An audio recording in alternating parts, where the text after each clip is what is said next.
Okay, today we are going to be learning about the scientific method. So before we begin our assignment of analyzing scientific experiments, we're going to work through a scenario together. So we're going to look over this experiment and answer some questions based off of it. Experiment 1, 5 tomato plants of the same height were placed in the same size pots in the same type of soil, and each was given the same amount of water. Each plant was under a light bulb of the same intensity as the others, but each light was of a different color. Each day the plants were given light, each its own color, for 12 hours and left in the darkness for 12 hours. The height of each plant was measured in centimeters at the end of the week for 10 weeks. So before I start looking at the questions of this experiment, I always like to look at the data table that's provided and see what information I have and what information can be clarified through the data table. So if I've read the experiment and maybe I'm confused, I can look at that data table. So I see off to the left, I have got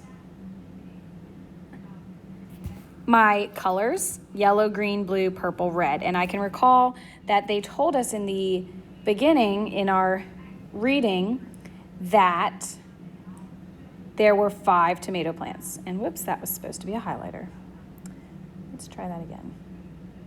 5 tomato plants. So that makes sense. There was 1 yellow, 1 green, 1 blue, 1 purple, 1 red. And then I see all these numbers that represent the data of the tomato plant growth here in the middle.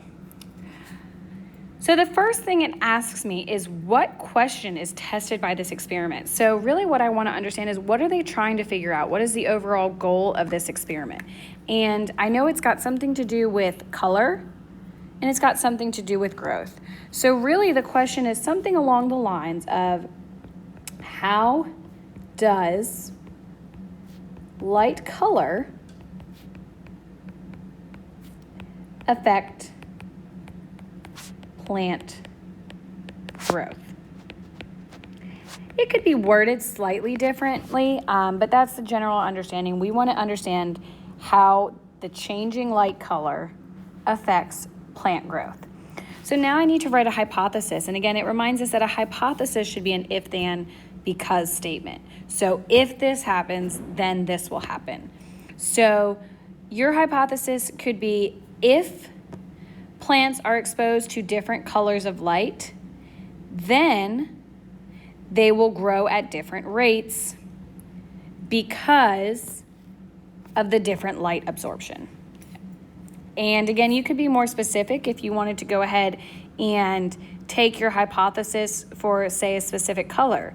If plants are exposed to yellow light, then they will grow fastest. Whichever you want, you could do it that way as well.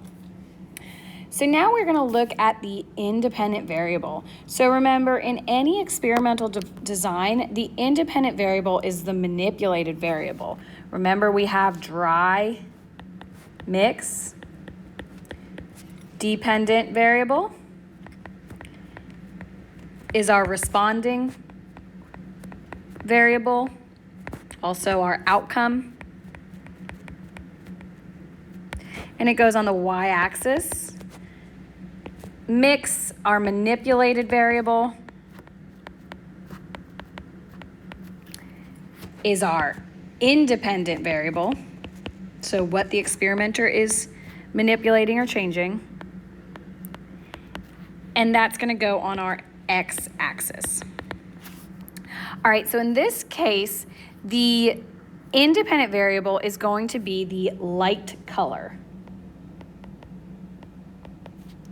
That is what the experimenter is able to control or manipulate. They are changing the color, they are picking the color for each tomato plant.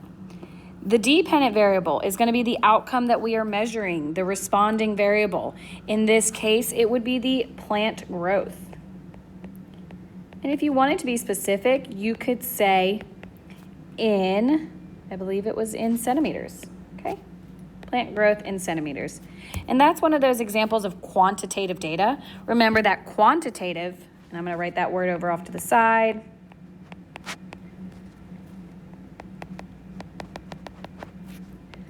Quantitative has to do with a quantity or a numerical measurement. And so when we're measuring plant growth and we have an exact number, the plant is 10 centimeters. That's a quantity, that's quantitative data. All right, what factors are held constant in this experiment? These are also known as our controlled variables. So our constants are going to be the things that do not change from trial groups. So each plant was under the same intensity. So intensity is a constant. And they were left in the light for the same time. So time is the same constant, whether we're looking at the hours of the day or the total time, 10 weeks. And they're also in the same size pots and the same type of soil. So all of those are going to be constants. And I'll go ahead and write a few. Again, we had soil, size pot, or pot size, intensity, and time. Next, it asks us about a control. Is there a control? Remember that a control group is a group that is not receiving the independent variable. This is the example of your placebo effect. If you were to have a control group that takes a fake pill, like a sugar pill, that is your placebo effect. So our control group is a group that does not receive the independent variable. Well, we said that the independent variable in this experiment is light color. Every single group received a colored light, yellow, green, blue, purple, red.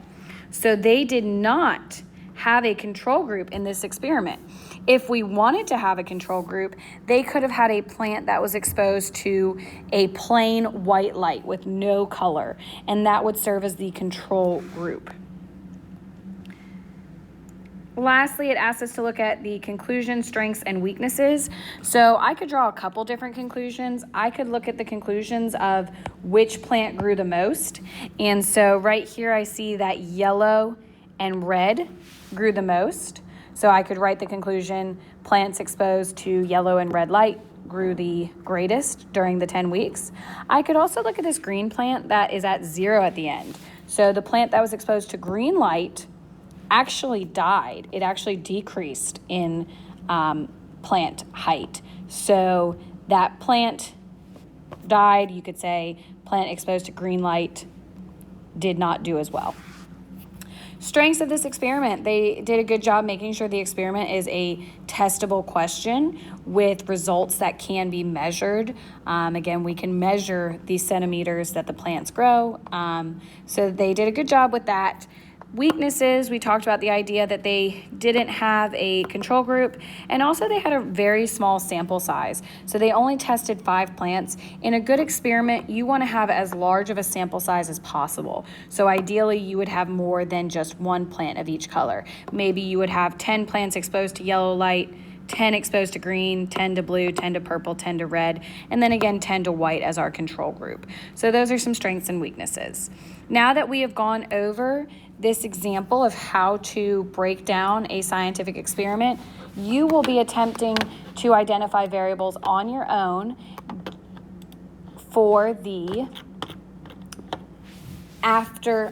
during analyzed ocean experiments. So taking what we talked about with this example and applying it to the ocean experiments on your own assignment.